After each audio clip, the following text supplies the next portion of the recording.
pesawat yang membawa NaCl atau garam gitu, kita tabur kita semai di awan.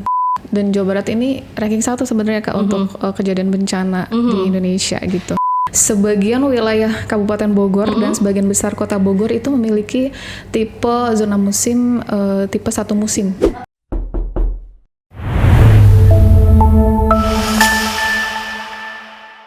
Hello everyone, welcome to podcast kamu Kisi FM Ada Tamu, and this is your host Noverina. Dan sebelum podcast ini dimulai, seperti biasa Nover mau kasih tahu kalau audio podcast ini tentunya bisa didengerin di program Kisi Sound Flash di hari Selasa dan juga Jumat di jam 11 siang di on airnya Kisi FM Bogor. Bisa streaming juga di www.kisifm.com. Dan kali ini Nove sudah bersama Mbak Rosia Nursidik Islamiyardi selaku prakirawan dari Stasiun Klimatologi Jawa Barat. Welcome Mbak Rosi. Salam kenal. Salam kenal. Kabar baik? Alhamdulillah baik. Alhamdulillah. Nih, tapi ini kayaknya technically kayaknya kita lagi-lagi kan nama podcastnya podcast kamu Kisi FM Ada Tamu. Tapi kayaknya sekarang Kisi FM bertamu ya. Iya. Karena lagi-lagi Kisi FM diizinkan untuk bertamu ke Stasiun Klimatologi Jawa Barat.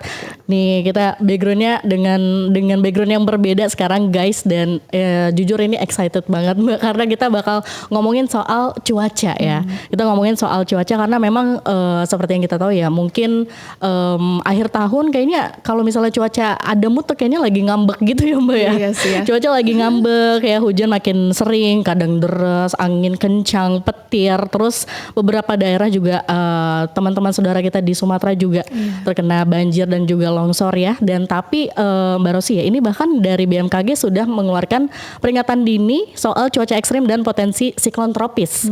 Ini di Jawa Barat sudah masuk status siaga darurat bencana di 27 kabupaten dan kota. Nah, ini juga Bogor kan cuacanya, apalagi Bogor kota hujan ya Mbak ya. Ini juga termasuk daerah yang rawan juga karena kita kan curah hujannya tinggi ya Mbak ya. Curah hujannya tinggi, sungai-sungainya gede, terus juga jadi kayak wajar banget kita was-was dengan cuaca akhir tahun yang lagi ngambek ini ya Mbak ya. Oke, tapi kita nanti akan membahas tentang cuaca tentunya guys, dan kita juga akan mungkin tanya-tanya ke Mbak Rosi tentang tipsnya bagaimana untuk kita menghadapi cuaca yang ngambek seperti ini ya. Tapi sebelum itu Mbak Rosi ini tadi aku penasaran juga ya, wondering sendiri. Mbak Rosi ini kan prakirawan. Betul. Ini kayaknya mungkin agak very strange gitu ya, agak sedikit asing gitu ya. Prakirawan itu pekerjaan yang seperti apa sih? Apakah peramal atau kayak saya kira gitu? Prakirawan itu pekerjaan seperti apa Mbak? Oke, saya prakirawan itu kalau dulu namanya peramal kali ya. Beneran peramal? Apa emang istilahnya peramal gitu? By data. By data, oke. Nah, prakirawan berarti itu seorang yang memperkirakan baik itu cuaca ataupun iklim sih Kak, kayak gitu. Jadi kita berbasis data, nggak yang tebak-tebakan sih. Nggak yang tebak-tebakan ya, berarti based on data tentunya ya. Prakirawan berarti sudah berapa lama Mbak? Kalau saya masih baru banget ya. Baru banget? 4 tahun. Oh, baru 4 tahun. Oke, berarti kalau misalnya yang pengen jadi prakirawan, itu nanti kira-kira job desk-nya ngapain sih Mbak? Yang pasti monitoring cuaca, monitoring cuaca ya, 24/7. Kemudian monitoring iklim juga. Terus yang pasti membuat perakiraan ya. Perakiraan itu yang sangat challenging di Indonesia gitu. Dan juga mungkin di akhir juga kita berperan buat mendiseminasikan hasil perakiraan kita kepada masyarakat. Oke, berarti ya itu ya namanya prakirawan, memperkirakan. Iya, betul. Memperkirakan, dan itu nanti perkiranya itu yang menjadi yang diterima oleh publik berarti. Betul sekali. Oke. Berarti Mbak Rosi menjadi prakirawan, sekolahnya sekolah apa berarti? Kalau di BMKG kita punya sekolah sendiri namanya STMKG Kak. Itu Sekolah Tinggi Meteorologi, Klimatologi dan Geofisika. Di dalamnya itu ada 4 jurusan, ada meteorologi, kemudian klimatologi, geofisika dan juga instrumentasi atau di teknisnya ya. Oke. Berarti kalau misalnya mau ke situ yang paling pertama harus interest kemana dulu Mbak? Yang pastinya ke ini ya, dinamika atmosfer atau mungkin ke fisikanya ya. Kalau Mbak Rosi pertama kalau masuk sekolah itu kenapa? Apa suka aja sama lucu aja ya, kayak lucu. ilmunya tuh aneh gitu loh Iya Kak. sih, kayak aneh kan. Gak familiar Betul. gitu. Jadi coba masuk, saya jurusan meteorologi, jadi terkait cuaca kayak gitu. Oke. Nah tapi balik lagi ke BMKG. BMKG itu kan Badan Meteorologi, Klimatologi dan Geofisika. itu berarti ada tiga. Ada tiga. Itu perbedaannya apa aja Mbak? Kalau yang meteorologi itu kita menangani terkait cuaca ya Kak. Artinya jangka pendek kan perubahannya cepat. Meteorologi itu jangka pendek. Ya, kemudian klimatologi itu yang cuaca dikumpulin akhirnya jadi iklim gitu. Jadi jangka panjang. Kemudian ada lagi geofisika, tapi terkait kegempaan yang tektonik. Bukan yang vulkanis ya. Beda. Berarti kalau meteorologi itu yang jangka pendek, kalau klimatologi Yang jangka panjang. Kalau yang apa tadi geofisika? Geofisika terkait kegempaan. Oke. Dan kalau Mbak Rosi sendiri berarti yang di Meteorologi. Iya. Tapi di sini stasiun klimatologi. Klimatologi betul. Klimatologi. Tapi kan kita juga ada job desk untuk perakiraan cuaca. Berarti itu udah include juga, bisa include juga, include ke si meteorologinya itu. Iya. Betul. Oke. Nah, tapi mungkin sebenarnya ini juga pelajaran sekolah sih ya. Iklim ini sebenarnya basic banget ya Mbak ya. Iya. Mungkin penjelasan sederhananya iklim itu perbedaannya apa dengan suhu dan yang lainnya gitu. Oke. Kalau suhu kemudian ada apa ya? Suhu, angin, awan gitu kan, itu namanya parameter cuaca Kak. Parameter Jadi, cuaca. sesuatu yang bisa diukur di dalam meteorologi. Tapi kalau iklim itu ya data-data tadi dikumpulkan dalam series yang lama. Jadi nanti bisa kelihatan nih, kalau misal bulan Januari suhunya misalnya segini, curah hujannya segini. Jadi kita bisa klasifikasi kalau iklim di Jawa Barat mulainya iklim yang ini ya, hujan misalnya mulainya di DJF, Desember, Januari, Februari puncaknya. Jadi lebih ke kalau iklim itu kumpulan data cuaca. Gitu. Kumpulan data cuaca. Jadi kayak kalau iklim tuh rak bukunya gitu ya. Iya. Jadi buku-bukunya itu adalah yang per bulannya itu. Oke. Per hari kali ya. Per hari. Per menit, per hari bisa. Oke. Dan itu di apa namanya diprediksi itu untuk apa Mbak? Yang si jangka panjang itu. Ya kita prospek iklim bisa mengetahui ini ya, kapan awal musim hujan, kapan awal musim kemarau. Biasanya ini kalau di kami karena stasiun klimatologi jadi erat kaitannya sama teman-teman petani Kak. Oke. Awal kapan musim tanam, awal musim kemarau. Baiknya menanam apa gitu kan. Kayak gitu sih Kak. Jadi nanti kaitannya juga ya untuk apa namanya, untuk sektor pertanian. Pertanian juga bisa. Kemudian penanganan bencana, kita kan kayak tadi disebutkan kita sedang siaga darurat bencana. Betul. Jadi ya itu tolak ukur kita untuk lebih waspada. Kapan sih kita harus lebih waspada musim hujan misalnya kayak gitu. Oke. Ini penasaran juga. Berarti dari klimatologi itu suka kayak mungkin ada perusahaan-perusahaan atau kayak event-event yang nanya ke BMKG nggak sih Mbak? Kayak nanti saya mau ada acara nih di tanggal misalnya 27 Januari, tolong dong prediksi cuacanya bakal seperti apa. Iya betul. Itu juga bisa Mbak? Bisa. Dan Dan juga kadang klaim asuransi cuaca juga ya, misalnya kerusakan akibat satu cuaca ekstrim gitu kan, agar bisa diasuransikan. Jadi minta data ke kami, itu juga bisa Kak. Oke. Tapi kalau di Indonesia ini kan berarti apa ya, iklimnya iklim tropis berarti kan? Ya. Iklimnya tropis. Ini menurut Mbak Rosi itu akan maksudnya kayak lebih mudah dibandingkan negara lain nggak sih Mbak, yang musimnya tuh banyak, bahkan ada salju, ada spring dan yang lainnya gitu? Dari segi perakiraannya? Iya, dari segi perkiraan. Kalau menurut saya justru tropis ini yang lebih challenging dibandingkan wilayah subtropis, karena faktor yang mempengaruhi cuaca di wilayah tropis itu banyak banget Kak. Apalagi kita ini kepulauan kan.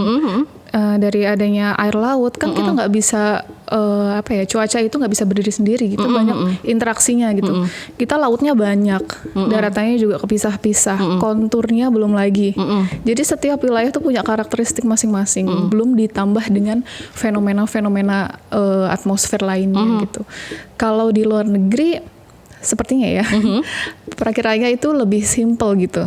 Cuaca yang faktor yang mempengaruhi itu lebih mudah terbaca gitu Kak. Jadi kalau di tropis menurut kamu malah lebih challenging ya? Ini menarik juga ya. Tapi mungkin kayak faktor-faktor perubahan iklim itu apa aja sih Kak? perubahan iklim. Kalau sekarang kelihatan suhu ya. Suhu. Perubahan suhu, kemudian kejadian ekstrim yang lebih sering. Kalau waktu itu kami pernah mendata di wilayah Pangandaran sih, kita cek beberapa tahun, ternyata memang kejadian hujan ekstrim di sana itu lebih tinggi di beberapa tahun terakhir gitu. Itu sih Kak yang nyata terlihat ya, perubahan suhu sama kejadian ekstrim lebih sering. Oh, oke. Tapi sebenarnya kalau dari klimatologi itu bisa Kak memperkirakan seberapa jauh sih Mbak? Dari meteorologi? Oh, kalau meteorologi sendiri sih masih cuaca ya Kak, jangka pendek. Jadi maksimalnya tuh 7 hari aja sih. 7 hari. Berarti Mbak Rosi tuh bakal tahu cuaca 7 hari ke 7 depan. hari ke depan. Keren ya. Tahu duluan ya. Tapi perlu di-notes nih Kak, semakin panjang perakiraan, itu akurasinya semakin menurun. Jadi potensi error untuk perakiraannya salah itu semakin tinggi. Oh, gitu. Tapi sebenarnya maksimal bisa memperkirakan sampai jauh ke depan itu berapa hari Mbak? Iya 7 hari itu. 7 hari dari sisi meteorologi ya. Oh, oke. 7 hari, menarik ya, berarti di 7 hari itu sudah tahu ya. Kalau mau pergi-pergi, sekarang bakal hujan nih gitu. Betul. Oke, dan ini berbicara soal iklim juga. Iklim kan ya itu tadi ya, di Indonesia juga ternyata lebih challenging. Tapi yang akan menjadi perhatian lebih ya, itu iklim yang seperti apa Mbak? Iklim maksudnya musim hujan mungkin ya. Iklim di saat potensi-potensi hujan tinggi mungkin ya Kak, itu yang lebih menjadi perhatian utamanya bagi masyarakat karena mengingat Jawa Barat ini kan konturnya itu kompleks sekali. Kemudian dan Jawa Barat itu rankingnya 1 loh Kak. Sebentar Kak, kontur itu apa sih Kak? Kontur itu apa ya? Topografi mungkin. Oke. Bentuk rupa bumi. Banyak yang pegunungan utamanya di Jawa Barat bagian selatan. Oh iya. Itu Bogor bagian selatan. Nah, dan Jawa Barat ini ranking 1 sebenarnya Kak untuk kejadian bencana di Indonesia gitu. Jawa Barat. Itu berdasarkan data BNPB. Ranking 1. Wow, oke. Ya, jadi ya itu yang perlu diwaspadai mungkin akhir-akhir ini ya, yang kelihatan potensi curah hujan yang tinggi untuk wilayah-wilayah yang rawan bencana gitu. Oh, oke. Makanya dari BMKG mengeluarkan peringatan. Iya. 27 tadi itu ya. 27 kabupaten. Iya, kabupaten dan kota. Iya. Oke. Ini penasaran tadi kelewat di otak ya. Mbak bisa jelasin gak sih kenapa ada fenomena misalnya kayak hujan deras ya kan, deras, kita udah pakai jas hujan, terus kita maju, terus taunya panas cerah. Iya, kayak ini kok saya pakai jas hujan sendiri gitu. Gue bisa seperti itu sih Mbak. Iya, memang kalau hujan kan ditimbulkan dari awan ya sebenarnya.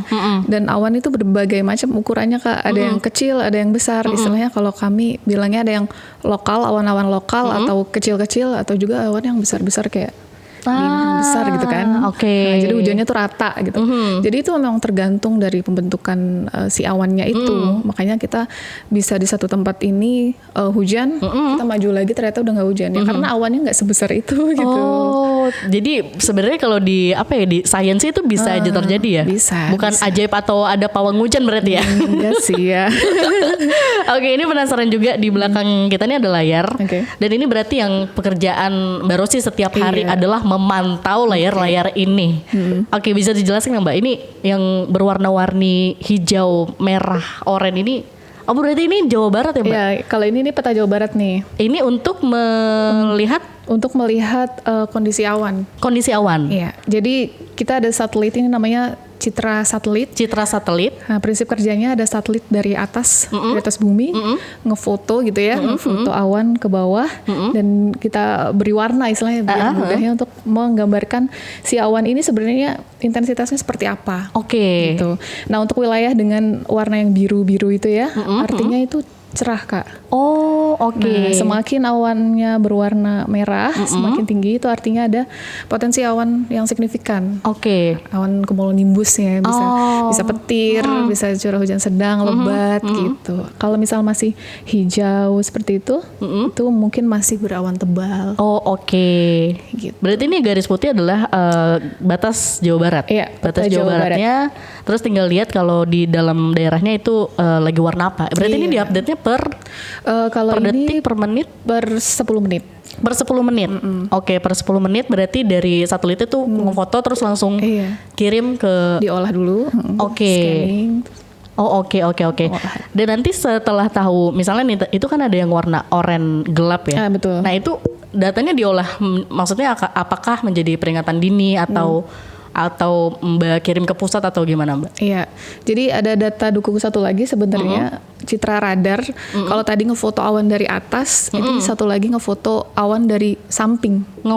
Ngefotonya dari samping? Iya, jadi ada alat namanya radar, dia meng-scan atmosfer untuk melihat awan. Misalnya kita sinkronisasi dulu antara si satelit sama si radar, kalau memang ada terlihat awan potensi signifikan yang bakal berkembang atau meluas, maka kita bikin peringatan dini atau warning tadi. Oh, gitu. Baru peringatan dini. Berarti sebenarnya kalau untuk peringatan dini itu sudah pasti yang, maksudnya yang apa ya? Sudah pasti dari pusat kah atau dari daerah pun, dari kayak Jawa Barat gitu. Itu juga bisa kayak mengeluarkan peringatan dini gitu. Iya. Karena yang kita tahu tuh biasanya dari pusat aja kan ya. Iya, betul. Langsung nyari misalnya Instagram yang pusat gitu.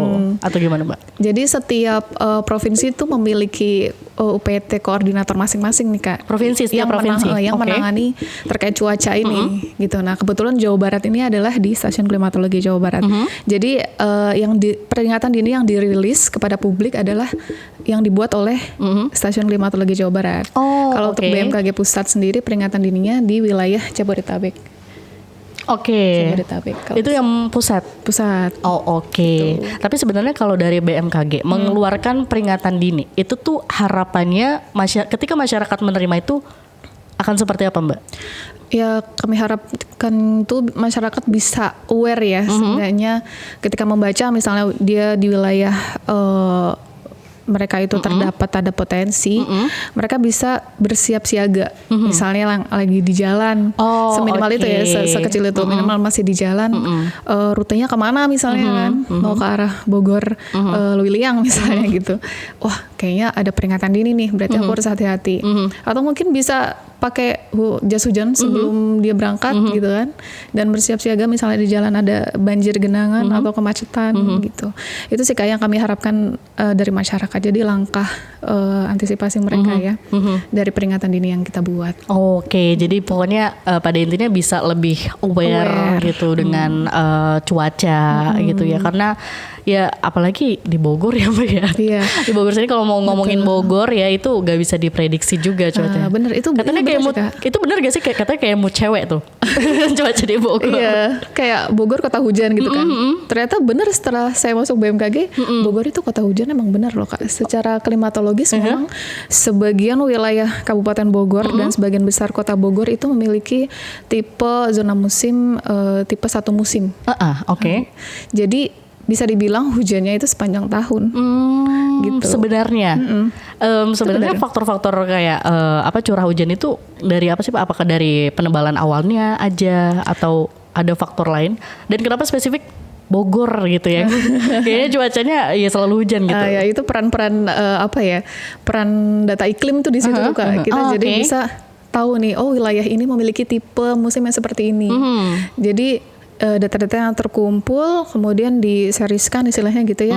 Kita lihat kecenderungannya bagaimana. Ternyata wilayah Bogor memang bisa dibilang sebagian ya, nggak semuanya, itu hujannya memang sepanjang tahun. Dan faktor yang mempengaruhi mungkin bisa jadi karena wilayah Bogor itu punya topografi yang kompleks tadi ya Kak. Kita ada gunung gede, gunung Pangrango. Betul. Nah itu mungkin bisa jadi salah satu penyumbang curah hujan yang cukup tinggi. Jadi pertumbuhan awannya tuh lebih sering di wilayah Bogor gitu. Tapi kalau nggak salah bahkan di 2025-2026 itu musim hujannya akan lebih panjang. Bahkan kemarin kita itu mengalami kemarau basah ya Mbak. Iya. Kemarau basah. Bahkan ingat banget harusnya tuh November. Pokoknya bulan-bulan yang berber. Itu kan kayak udah hujan gitu kan. Tapi kok ini masih panas, itu bisa dijelaskan ya kenapa bisa seperti itu? Dan kemarau basahnya itu kenapa? Kemarau basah. Kalau kemarau basah berarti kemarau tapi basah dong Kak. Iya. Kemarau basah. Kemarau tapi hujan terus gitu ya. Mungkin ini salah satu dampak perubahan iklim juga ya Kak ya. Jadi adanya perubahan pola musim gitu. yang tadinya harusnya awal musimnya bulan A misalnya geser atau mungkin malah jadi hujan terus-terusan gitu. Seperti yang Jawa Barat rasakan juga seperti itu sebenarnya Kak. Oh oke. Terus mungkin kita juga akrab dengan modifikasi cuaca. Nah, jadi itu apa pengertiannya Mbak modifikasi cuaca? Itu beneran cuaca bisa dimodifikasi kah? Kita pindahin gitu. Iya benar. Bisa kita atur gitu. Itu gimana Mbak modifikasi cuaca? Iya, itu salah satu teknologi juga ya di BMKG. Jadi apa ya, modifikasi cuaca itu tujuannya ada dua sebenarnya. Mau mengamankan wilayah target atau membuat hujan di wilayah target. Dikatakan tidak aman kalau tidak aman gimana sih? Dikatakan tadi mengamankan misalnya kita DKI kan lebih sering hujan ya, sering terjadi panas. Hujan terus banjir gitu kan. Iya betul. Nah, jadi kita mau mengurangi nih. Jangan sampai DKI ini kebanjiran istilahnya. Berarti kita kan mengamankan wilayah target DKI. Jadi misal ada awan di dekat DKI di Selat Sunda misalnya atau di Laut Jawa, kita trigger awan itu biar hujan di laut gitu Kak. Triggernya menggunakan? Nah itu kita ada pesawat yang membawa NaCl atau garam gitu, kita tabur kita semai di awan tersebut. Pokoknya kayak kita sebarin aja gitu ya. Jadi kalau ada awan kecil-kecil gitu misalnya, kita semai. Jadi awannya itu nambah inti kondensasinya dari si NaCl itu. Jadi awannya cepat matang dan cepat hujan. Diharapkan tidak masuk area target. Berarti benar ya itu ya modifikasi cuaca itu bisa benar ya? Bisa. Benar. Termasuk juga untuk wilayah-wilayah bencana misalnya penanganan bencana untuk evakuasi kan perlu cuaca yang dikondisikan ya. Betul. Nah itu beberapa kali kita juga mengusahakan OMC untuk hal tersebut. Nah satu lagi kalau misal kita pengen hujan di area target. Misalnya kayak kemarau panjang sampai kekeringan. Persiapan kemarau nih. Kita ada ngisi waduk misalnya gitu kan. Itu beberapa kali BMKG juga mengikuti event tersebut untuk mengisi waduk di Das Citarum. Jadi ya hujannya kita usahakan untuk hujan di wilayah daerah aliran sungai Citarum agar air-air yang jatuh di das tersebut masuk ke waduk. Jadi nantinya itu untuk kesiapan menghadapi musim kemarau. Gitu sih. I see. Jadi baru nangkep nih untuk relevansinya dengan klimatologi ya kan. Kita memprediksi cuacanya seperti apa, terus bahkan kita bisa memodifikasi cuaca. Tapi kalau menurut Mbak Rosi di belakangan ini cuaca ekstrim. Nah itu dikatakan cuaca ekstrim itu kenapa Mbak? Apakah kayak hujannya parah aja atau kemaraunya parah? Itu seperti apa cuaca ekstrim? Sebenarnya kalau parameter di kami cuaca ekstrim itu ada beberapa ya Kak ya. Tapi kayaknya terlalu jelimet kalau disebutkan di sini. Biasanya kalau hujan gede aja itu langsung cuaca ekstrim. Ya cuaca ekstrim itu adalah cuaca yang membahayakan ya sebenarnya, bisa menimbulkan kerugian baik itu jiwa maupun material. Itu didefinisikan seperti itu. Nah kalau dari tolak ukur milimeter hujan kami ada kategori sendiri, kemudian di angin juga ada sendiri. Tapi yang masyarakat asumsikan kan biasanya curah hujan tinggi, lebat aja lah sampai visibilitas nggak kelihatan gitu-gitu. Itu sih Kak cuaca ekstrim. Tapi kalau menurut Mbak Rosi di Indonesia, terkhususnya di 2025 ini ya, ini apakah kayak agak lebih mending nih di tahun sebelum-sebelumnya atau bahkan kayaknya lebih ekstrim banget deh ini di 2025? So far gimana 2025 berarti? So far kita kalau dari data klimatologis ya, kita hujannya cenderung lebih tinggi sih. Kayak wilayah Jawa Barat tuh hampir nggak musim kemarau kayaknya ya. Ada beberapa wilayah yang harusnya musim kemarau tapi dia tetap musim hujan. Iya betul. Gitu. Artinya kalau secara ini 2025 bisa dibilang sih lebih tinggi ya. Cuaca ekstrim ya. Tapi kalau dikatakan BMKG yang memprediksi cuaca, bisa dikatakan akuratnya berapa persen Mbak? Untuk akurasi sih sekitar 80 ke atas mungkin bisa. Berarti lebih dominan dia. Dan seharusnya publik dan masyarakat juga percaya gitu ya. Iya, semoga kami harapkan gitu. Tapi kalau 100% nggak mungkin ya. 100% kan? Berarti ada kemungkinan tidak seperti itu berarti dari yang diperkirakan. Iya, pasti ada salahnya dong Kak perkiraan. Iya betul. Karena namanya alam juga nggak bisa ditebak ya Mbak. Iya betul. Kalau 100% kayaknya itu punya Tuhan. Iya, betul itu kuasa Tuhan ya, betul. Tapi kalau dari penasaran juga di aplikasi di handphone gitu kan, itu suka ada weather. Itu tuh kayak ada apa ya? Kayak ada integrasinya gitu nggak sih sama BMKG atau bagaimana? Kayak itu dapetnya dari mana? Apakah punya satelit sendiri gitu? Jadi itu masalah di model cuaca aja sih Kak. Biasanya HP ada bawaan model gitu. Betul. Nah itu referensi mereka aja yang berbeda gitu. Dan kadang referensi mereka nggak tentu cocok juga kita pakai di wilayah kita.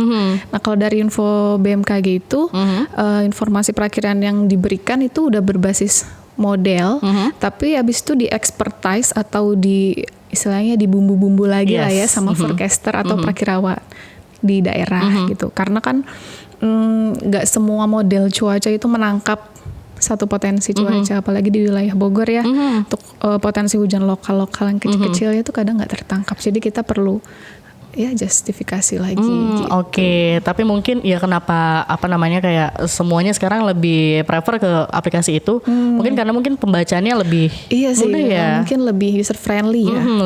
Lebih apa ya? Lebih read friendly gitu ya. Oke. Dan penasaran juga Mbak untuk dari cuaca ekstrim. Ini tuh ada dampaknya ke transportasi dan yang lainnya gitu Mbak? Ya pasti ya. Transportasi udara ya, especially ya. Kalau penerbangan kan kita nggak bisa terbang kalau misalnya di situ ada potensi ONCB. Pasti kita mengganti rute. Atau potensi angin kencangnya yang bisa mengganggu penerbangan. Selain itu juga di maritim pelayaran juga sama kan Kak. Kalau misalnya ada cuaca ekstrim atau awan signifikan di laut, itu kan pasti ada potensi angin kencang juga dan juga gelombang tinggi. Itu berpengaruh sih Kak untuk pelayaran. Iya. Tapi berarti dari BMKG ini tuh ngasih data juga kah ke mereka tuh udah punya sendiri gitu? Oh, kalau itu ada juga Kak. Jadi ada kerjasamanya gitu, ada keterhubungannya gitu ya? Iya pasti dong. BMKG tuh ada di airport. Jadi kita supply data juga untuk penerbangan. Begitu juga ada BMKG yang di maritim. Di maritim. Iya, kita supply data untuk pelayaran. Wow, menarik ya, interesting ya. Oke. Dan ya ini ya, kita membahas tadi cuaca buruk. Dan kalau dari Mbak Rosi dan juga dari sepenglihatan Mbak Rosi sebagai prakirawan, ini berarti akhir tahun untuk Jawa Barat gimana Mbak? Sekarang kan masih musim hujan ya Kak. Musim hujan, betul. Berarti kan potensi curah hujannya masih tinggi. Walaupun musim hujan nggak berarti setiap hari hujan juga. Yes, betul. Setiap saat hujan juga. Tapi di musim di Desember ini atau di Nataru ini memang masih ada potensi hujan-hujan ringan hingga sedang di wilayah Jawa Barat. Kemudian ini untuk dasarian 2 nih Kak kalau dilihat nih. Nah kalau ini apa Kak? Ini peta perakiraan curah hujan di dasarian 2. Kalau ini curah hujan ya? Iya. Dasarian 2 tuh artinya berarti tanggal 11 sampai 20 Desember. Itu tadi ya yang 10 harian 10 hari ke depan.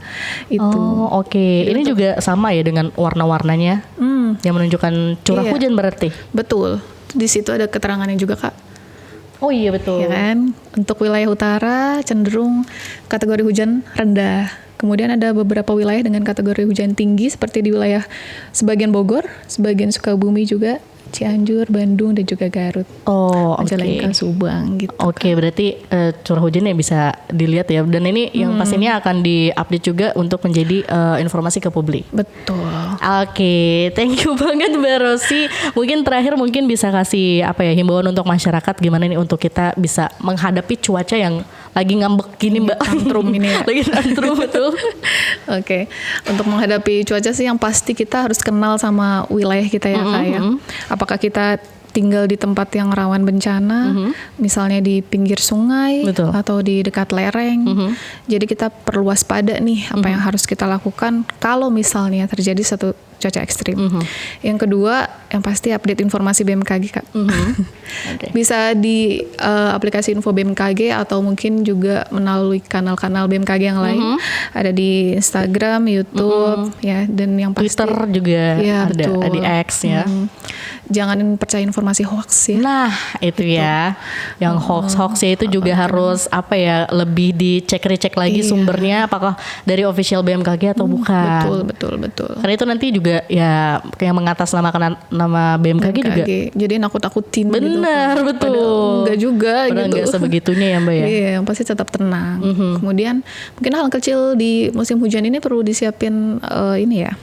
Membersihkan saluran-saluran air gitu ya. Betul. Hal kecil sih, betul. tapi berdampak besar ya. Biar kita nggak banjir atau mungkin talang-talang air dibersihkan. Kemudian perlu juga nih disiapin tas siaga bencana. Tas siaga bencana. Ini sering banget disosialisasikan bahkan di sosial media ya. Itu sudah sering kayak ayo kita punya tas siaga bencana. Itu berarti isinya adalah ada tuh dokumen penting, senter, makanan yang lama gitu awet ya. Terus ada peluit, ada beberapa baju juga boleh dibawa gitu kan. Nah, bisa pokoknya di-searching sih. Yes, di aplikasi betul. BMKG juga ada. Oke, berarti yang penting kita lebih aware lagi dengan cuaca gitu ya Mbak Rosi ya. Oke, terima kasih Mbak Rosi. Terima kasih. Aku kayaknya sehari jadi mengerti klimatologi sedikit gitu ya, walaupun kayaknya baru berapa persen. Iya, masih banyak sih Kak masih yang banyak belum ya kebahas kayaknya. Oke, terima kasih Mbak Rosi. Ya, terima kasih sudah hadir di kantor kami. Iya, terima kasih juga sudah mengundang kita KIS FM ke kantor stasiun klimatologi Jawa Barat. Iya. Oke, thank you juga untuk kalian yang udah nonton. Jangan lupa subscribe YouTube channel ini dan kita berdua pamit dan bye-bye.